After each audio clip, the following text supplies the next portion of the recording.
Ayan, mapagpalang araw po sa inyong lahat, mga kamangyan. Bale, pag-usapan po natin paano nga ba i-active yung third eye ng isang individual na tao na nagkakaroon ng hilig sa mga bagay tulad ng lihim na karunungan, mga kamangyan. Bali po doon, ayon sa akin pagsasaliksik about dyan, meron nga pong mga proseso na ginagamitan ng orasyon para mag-active yung third eye ng isang tao.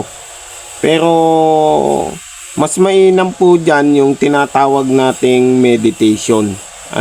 Yung i-meditate mo yung sarili mo para sa isang katahimikan, para ma-relax yung aura mo, yung aura ng katawan mo, at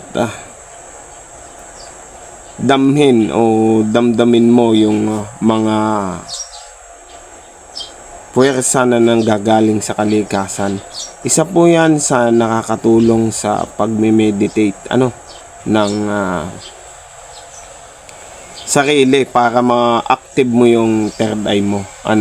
At base nga po dun sa mga inaaral ko patungkol dyan, ang pagbubukas po ng third eye ay 100 beses nyo munang pag-isipan kung talagang seryoso kayo o desidido kayo na mag-open.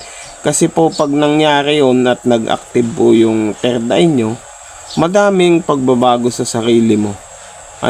Tulad na lang ng makakakita ka ng mga engkanto, mga laman lupa, mga hindi mo dati nakikita, at dyan papasok yung oras na talagang pag hindi mo kinaya o hindi mo kayang i-balance yung third eye mo, andyan papasok yung hindi ka na makatulog sa gabi.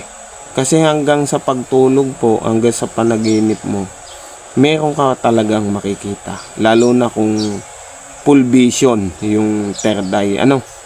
At ayan nga mga kamangyan, ang kagandahan kasi pagka isa ka manggagamot, mas maganda talagang open yung third eye mo kasi yung pasyente malayo pa lang o papadating pa lang, nalalaman mo na kung ano yung gumagambala, ano yung karamdaman, kung physical ba yan o spiritual.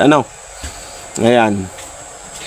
Meditation, sa totoo lang po, medyo mahirap po yan, kasi pag meditation, andyan yung tao, hindi naman kasi nawawala ng problema yun sa buhay, talagang hindi ka agad makakapag-concentrate, hindi mo agad siya mababalanse na ikaw ay makakapag-meditate ng ayos, lalo na kung sa isang bahay ay napakaingay.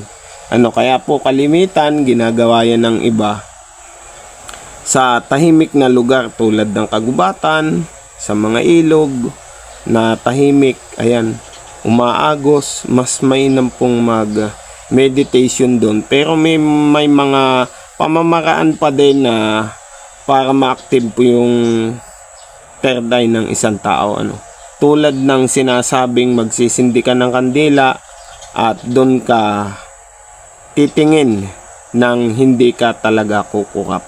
Kumbaga yung apoy ng kandila ay paliliitin mo hanggang sa mapatay mo. Hindi po kukurap. Doon automatic talaga mabilis mag-active yung third eye ng isang tao.